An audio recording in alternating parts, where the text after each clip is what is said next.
안녕하세요. 이경섭 신학칼럼입니다. 오늘 함께 나눌 주제는 상속자 아들은 누리기만 하는가입니다. 흔히 상속자 하면 부모의 유산을 물려받아 이마에 땀 한 방울 흘리지 않고 살 수 있는 사람, 혹은 고급 외제차를 타고 유흥가를 전전하며 흥청망청 아버지 재산을 탕진하는 부잣집 도련님 따위를 연상합니다.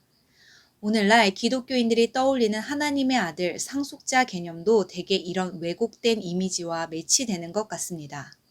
그러나 이는 성경이 말하는 상속자의 모습과는 괴리가 있습니다. 상속자가 됐다 함은 특권이기도 하지만 아버지의 유업을 물려받아 관리할 책임을 맡았다는 뜻입니다. 그런데 그가 관리자로서의 책임은 내팽개치고 그것을 향유하려고만 하면 정상적인 상속자의 모습이 아닙니다. 그가 받은 유업을 얼마나 잘 관리하느냐에 따라 그것을 확장 혹은 파산시킬 수 있기에 상속자의 책임이 중차대합니다.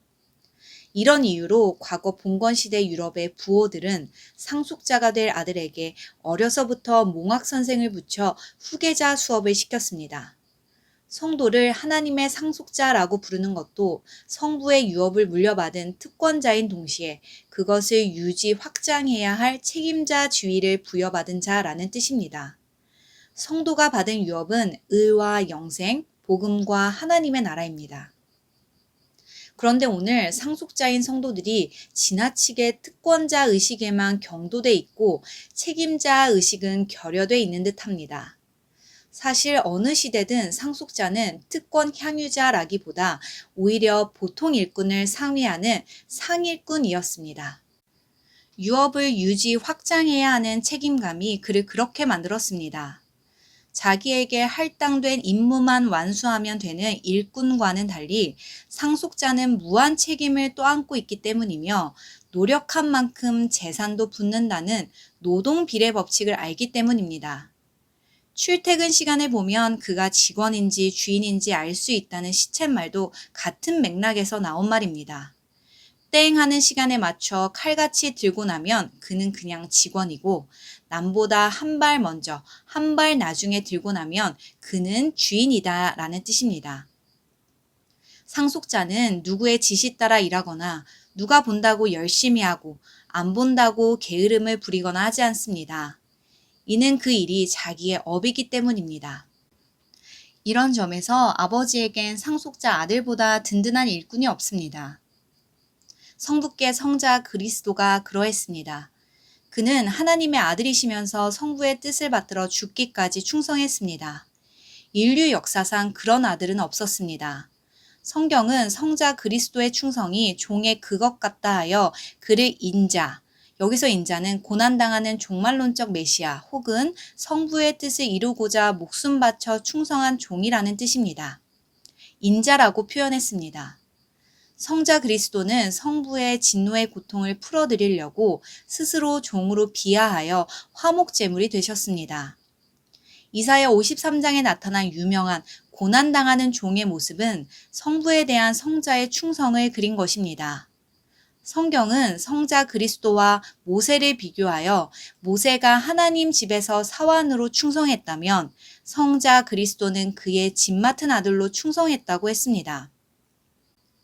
성경이 성도에게 하나님의 아들, 종이라는 상호 모순되는 듯한 복칭을 부여한 것은 그가 상호 이질적인 두 신분을 공유했다는 뜻이 아니라 성자 그리스도가 그러했듯 아들이면서 종처럼 하나님께 충성하는 자라는 뜻입니다.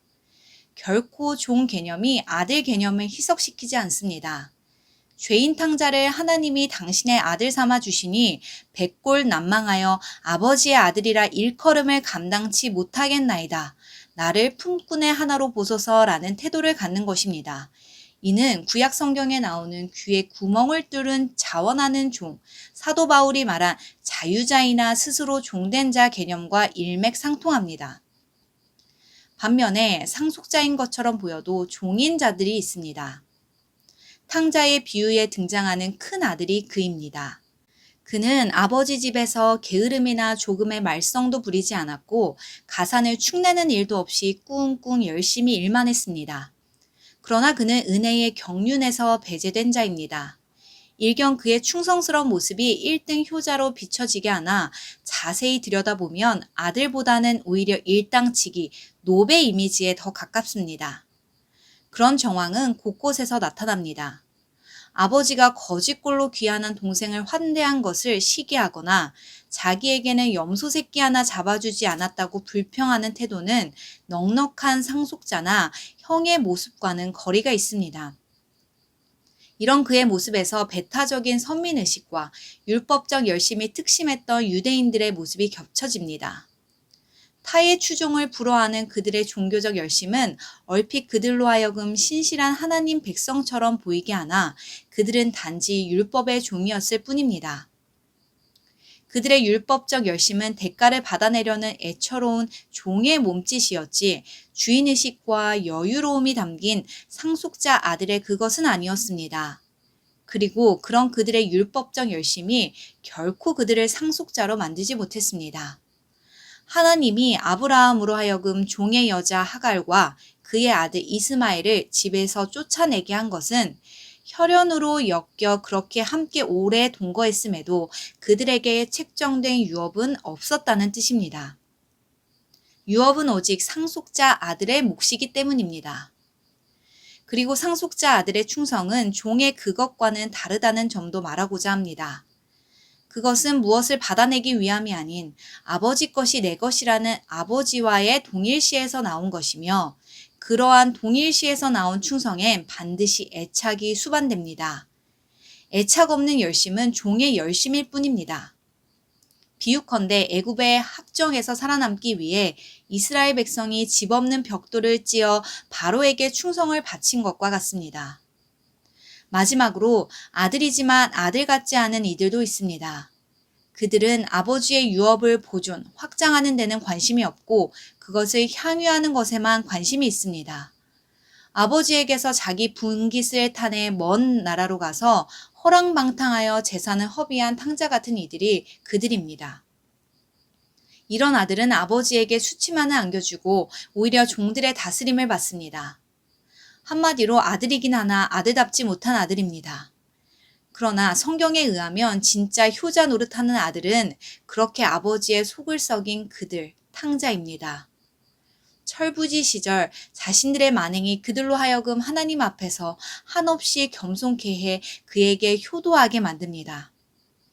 마태복음 21장에 나오는 작은 아들의 예도 그러합니다.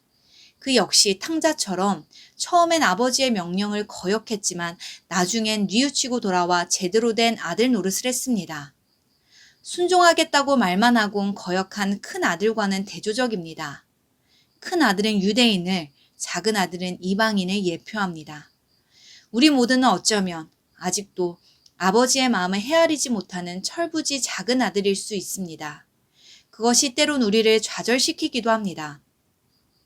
그러나 탕자가 그러했듯 우리 속에는 언제까지 철부지 작은 아들로 머물러 있을 수 없다는 오기가 있고 하나님께 제대로 한번 효자 노릇 해보겠다는 결기도 있습니다. 그 결기가 만개할 날을 다시 한번 기대하며 또 하나님의 은혜가 반드시 그렇게 해주실 것을 믿습니다. 오늘의 칼럼 여기서 마치도록 하겠습니다.